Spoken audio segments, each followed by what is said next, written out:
The silence was heavy, too heavy for a Friday night. David stood at the front door, keys trembling in his hand. He hadn't planned to return early from the business trip, but something gnawed at his gut all day. As he turned the knob and stepped into the house, the air felt different, warmer, disturbed. His footsteps echoed through the hallway, stopping cold at the base of the stairs. A soft laugh, his wife's, floated down from the bedroom. It wasn't just her voice that shattered him. It was the second one, his best friend Jason's. David didn't storm in. He stood frozen, disbelief anchoring his limbs. The woman he trusted with his soul, and the man who knew every detail of their marriage, were sharing an intimacy upstairs meant only for sacred vows. His heartbeat pounded like war drums. And suddenly, everything he thought he knew collapsed. In that instant, David's world wasn't just shaken, it was incinerated. David didn't speak a word. He stepped back into the night like a ghost escaping his own life. The cold air bit at his skin, but it couldn't numb the storm inside. He sat on the edge of the curb, hands shaking, phone glowing in his palm. He could call her, demand answers. He could call Jason, curse him out, unleash every ounce of fury. But he did neither. He stared into the dark street, replaying every moment of their last year, her distant smiles, Jason's too frequent visits, the subtle red flags he waved away in blind trust. How could they? Wasn't just a question. It was a wound echoing across every memory. The world didn't just feel empty. It felt like it had betrayed him too. He had made vows, offered loyalty, and built a future. And now, that future was laughing upstairs in his bed. Hours passed. The silence screamed louder than any confrontation ever could.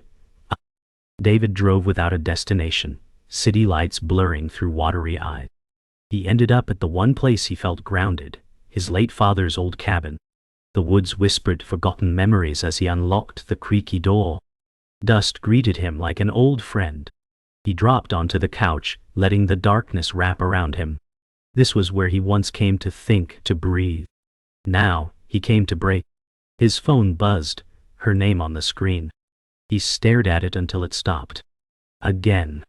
Then Jason's. He powered the phone off. No words could fix what they destroyed. He wasn't ready to hear excuses. Not when the echoes of betrayal still lingered in his ears like poison. That night, David didn't sleep. His thoughts were a wildfire he couldn't escape. Every touch, every kiss he had shared with her, now felt like a lie woven in silk. The betrayal burned sharper because it was Jason. They were brothers in all but blood, college roommates, best men at each other's weddings. He remembered the late nights planning vacations, barbecues with laughter, board game nights filled with inside jokes. Was it all fake? Or did Jason simply stop caring? The room darkened further, not from night, but from a heart finally breaking. He whispered, "Why him?" into the void as if the walls could give him answers. As dawn crept over the horizon, David stood alone on the cabin's porch. A mist rolled through the pines, and for a brief second, the world felt paused. Birds hadn't begun their song yet. He watched the fog, trying to understand the shape of his life now. What did you do when your wife broke your heart and your best friend held the dagger? There were no guidebooks for this. No closure wrapped in apologies. He closed his eyes and made a silent vow, not to forgive, not yet, but to survive. Whatever came next, he wouldn't be their victim. He would rise from this wreckage, one breath at a time.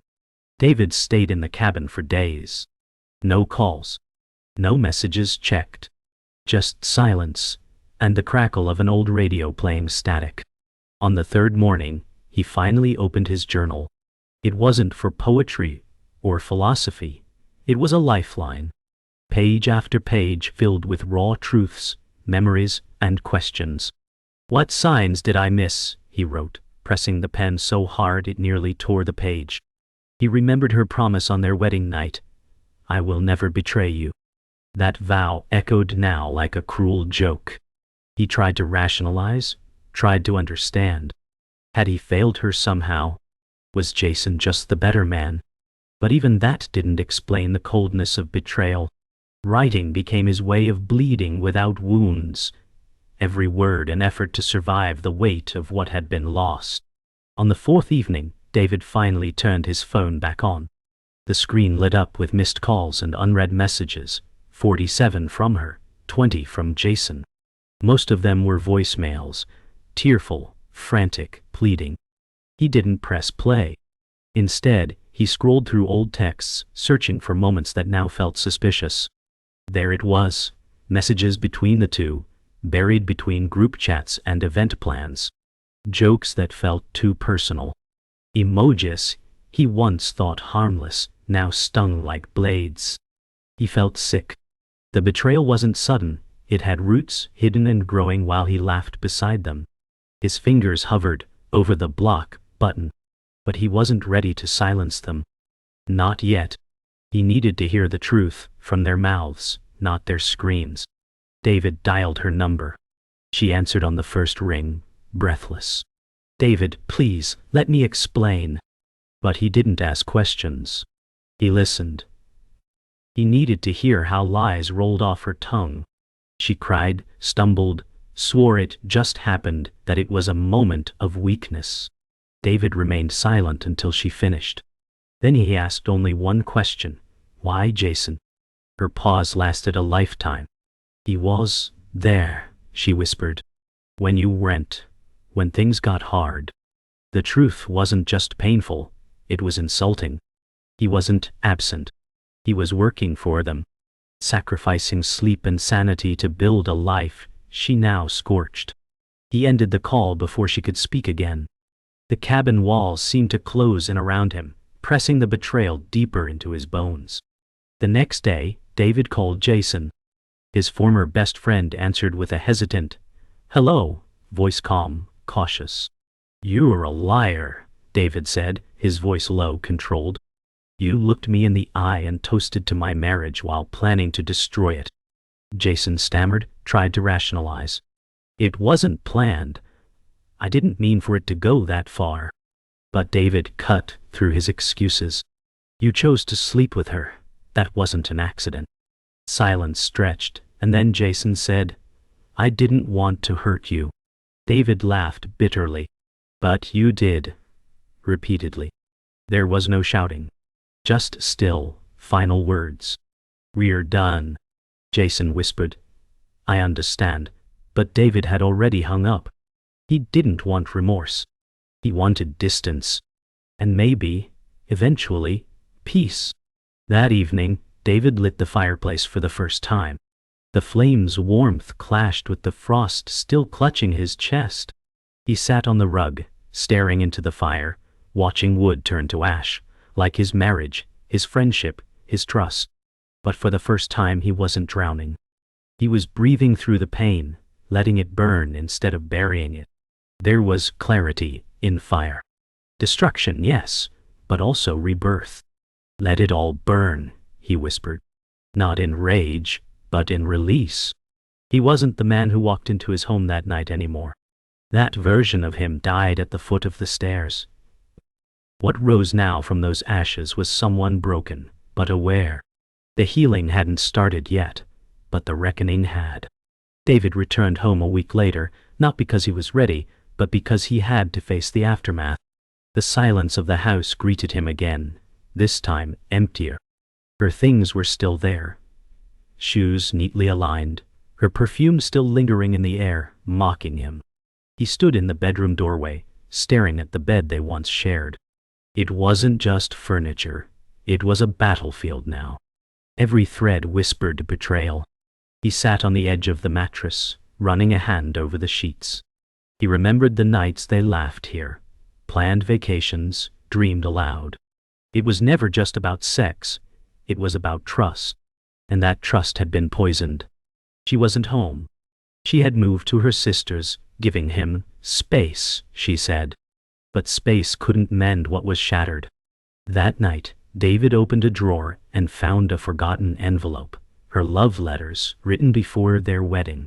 Each word dripped with promises of loyalty, of passion, of forever. He read them aloud to the silence, his voice steady, his heart anything but. "You are my only home," she had once written. He chuckled darkly. Those words meant nothing now. Or worse, they meant everything, and she destroyed them anyway. He folded the letters back slowly, almost reverently, and placed them in the fireplace. As they curled into ash, he whispered, "Goodbye." This wasn't closure, but it was a cut, a line drawn in fire. He wouldn't live in their shared past anymore.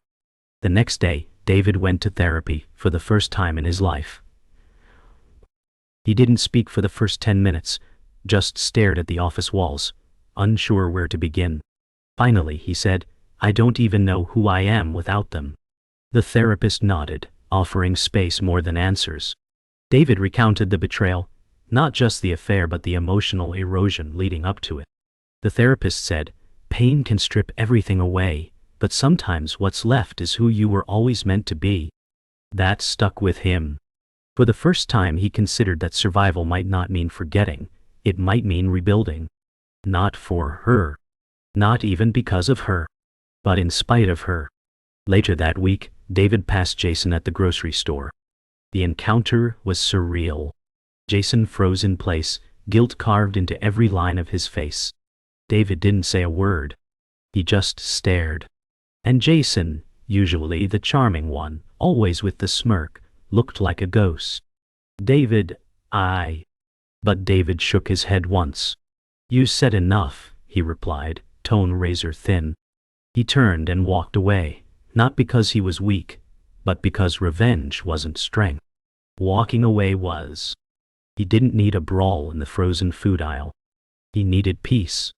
And Jason's remorse didn't belong to him. It was Jason's burden to carry. Alone. That night, David sat at his dining table and wrote himself a letter. Not to her. Not to Jason. To the version of himself that once trusted blindly. "You didn't fail," he wrote. "You loved. You gave. And that's not weakness." It was the first time he'd acknowledged the depth of his hurt without blaming himself. He folded the letter and tucked it into his journal, next to the pages filled with pain. This one was different. It was a seed. Maybe someday he'd plant it, grow into something new. But tonight, it was enough to have written it.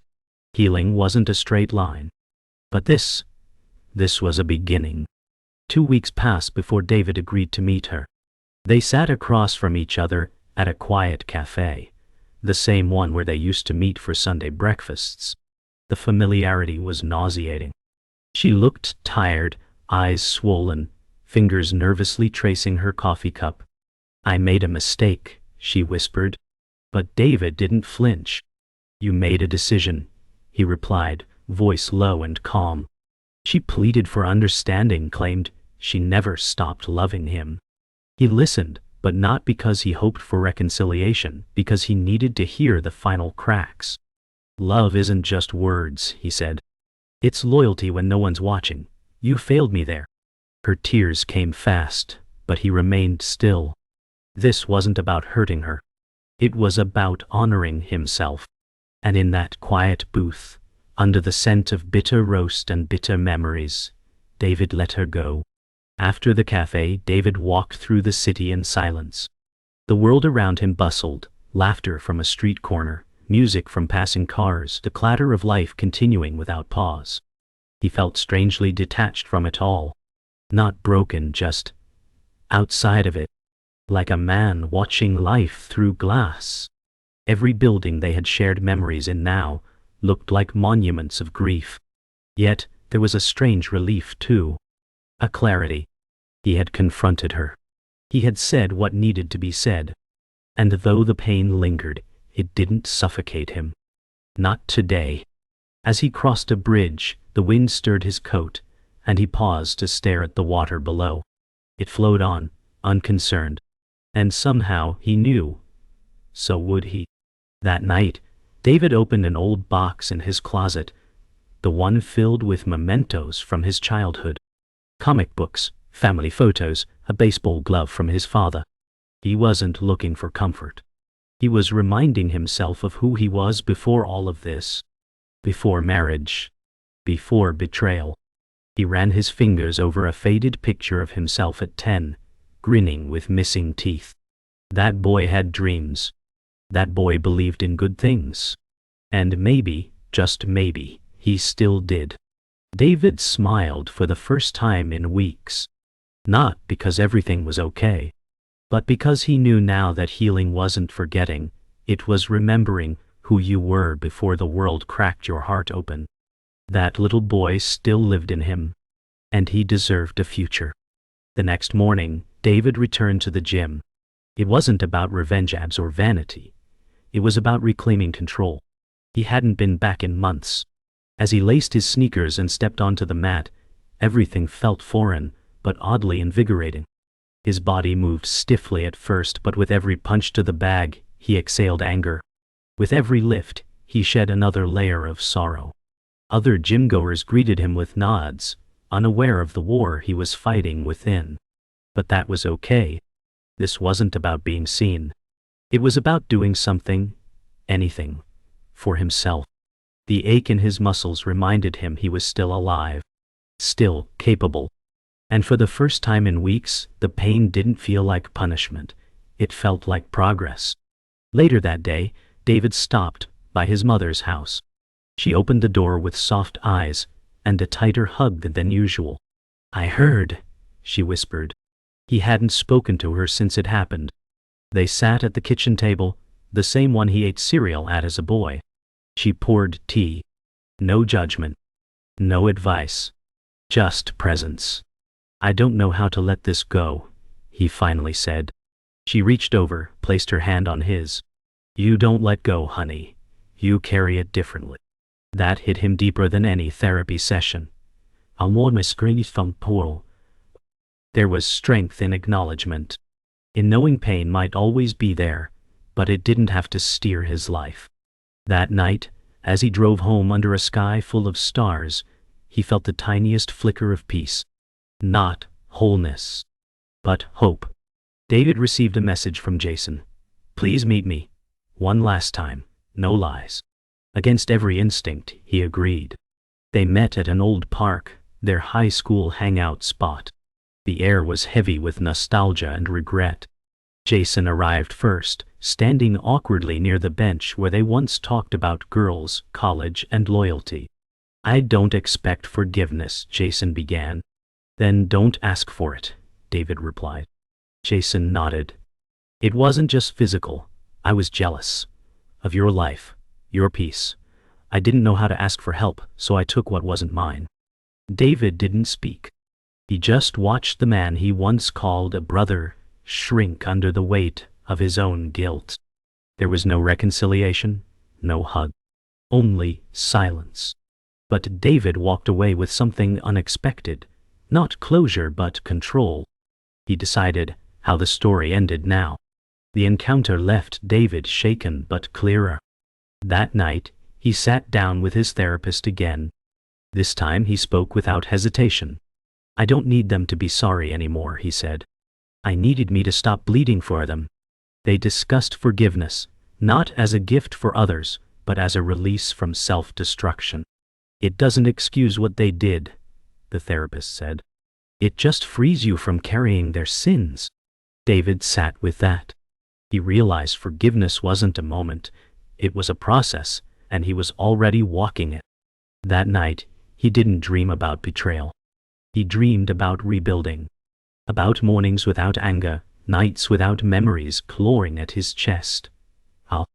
For the first time, his mind gave him rest. Weeks later, David received a box in the mail. No return label. Inside were photographs, memories frozen in happier times, vacations, birthdays, laughter once pure. A small note lay on top.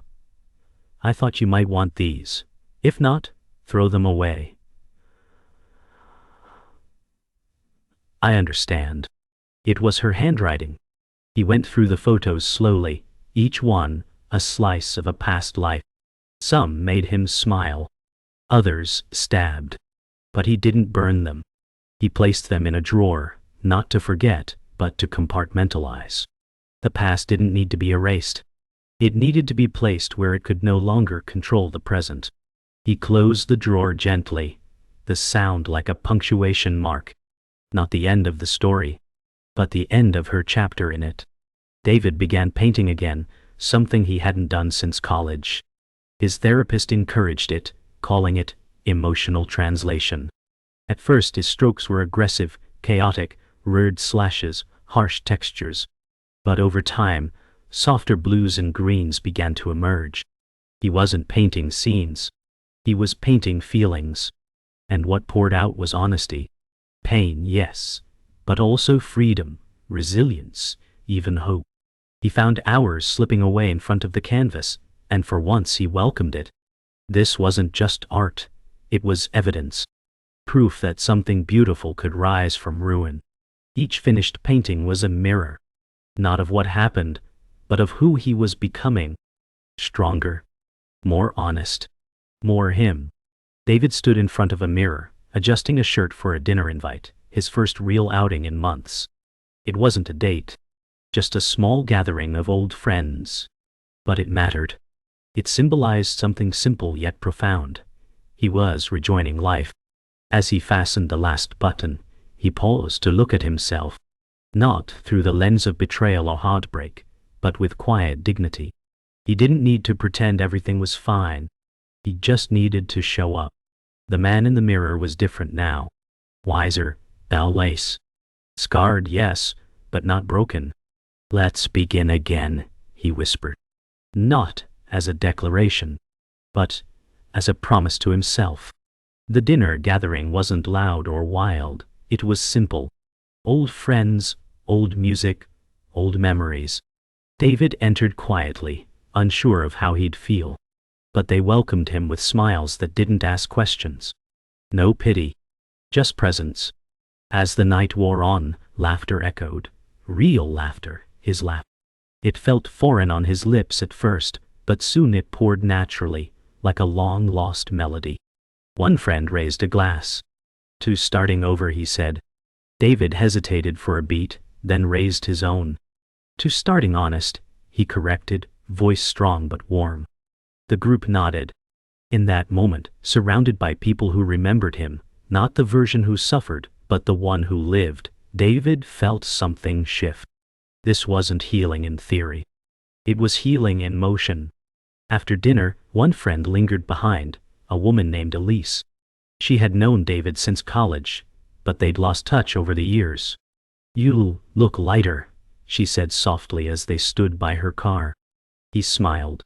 "I feel lighter, not whole, but lighter." She looked at him, not with romantic expectation, but with gentle familiarity.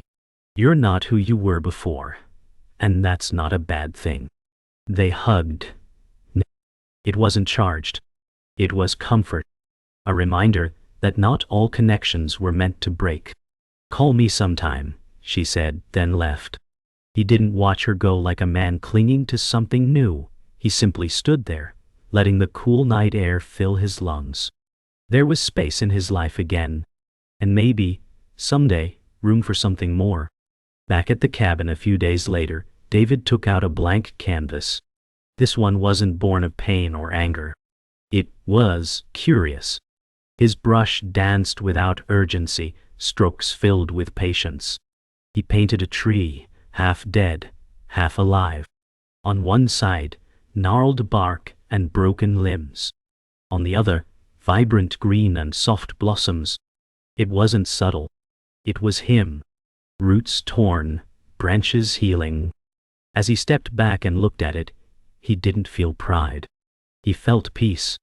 Art didn't have to be profound to be honest. And honesty, he was learning, was the only true freedom. He hung it near the fireplace, facing the room like a declaration. Not to anyone else, just to himself. "You're growing," he whispered. And for once, he believed it. He returned to the house he once shared with her. Not to stay, but to prepare it for sale. The space no longer held warmth. It was a shell of memories, some beautiful, most painful. Room by room he sorted what stayed and what left. Her dresses, once lovingly hung, now bagged without sentiment. Their wedding photo, boxed, not destroyed. As he walked through the empty living room, he paused. This was where they danced the night they moved in. He allowed himself one last memory, one final grief. Then he locked the door. As he stepped onto the porch, he exhaled.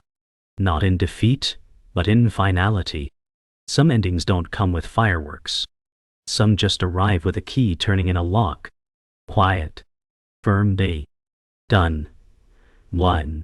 Later that night, David returned to the cabin and lit a fire.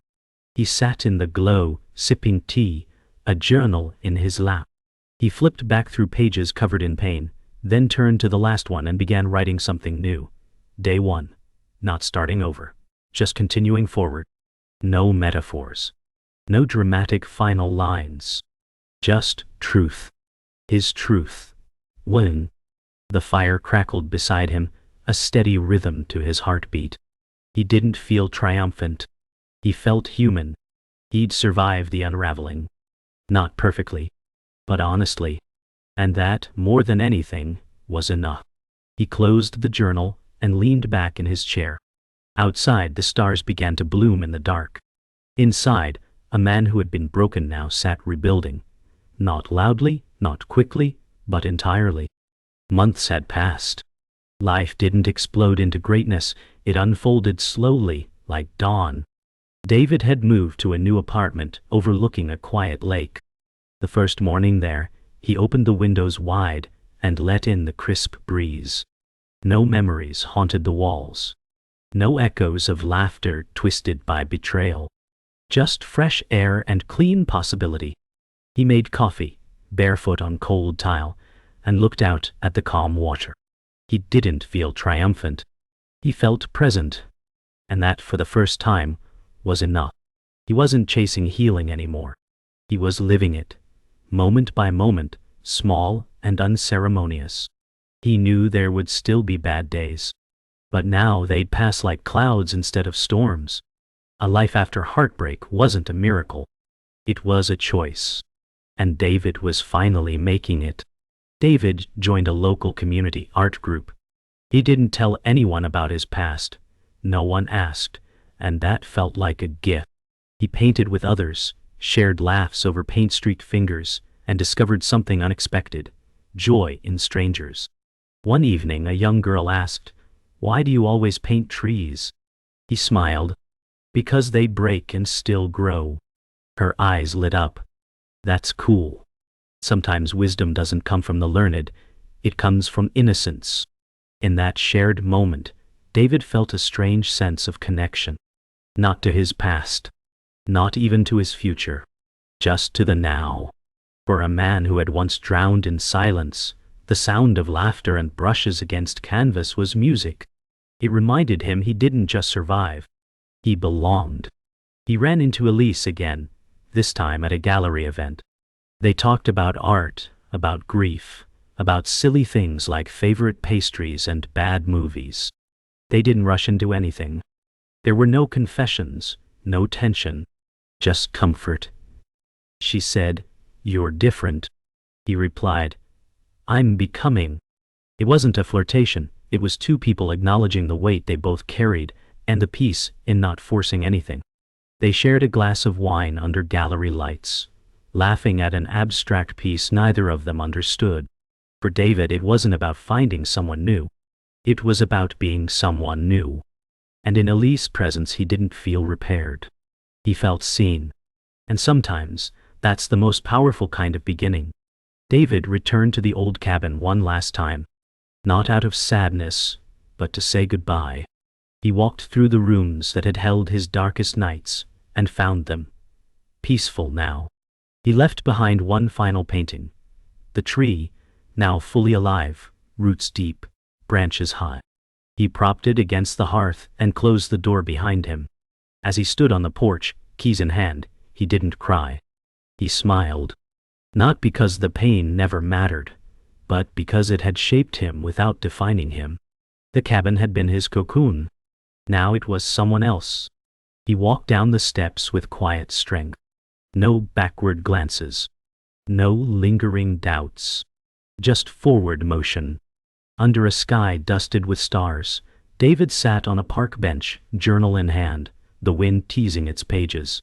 He wrote simply, "Some betrayals break us, some rebuild us. This one did both." He closed the book gently, leaned back, and looked upward. No dramatic music. No grand revelation. Just the sound of leaves rustling, and the feeling of being whole again, not untouched but whole. The night was quiet, but his heart was steady. He stood, placed the journal in his bag, and began walking toward the city lights. His story wouldn't be defined by pain. It would be defined by how he rose. And as he disappeared into the soft glow of the world ahead, one truth remained. He had kept the promise she broke, the promise to be faithful to himself.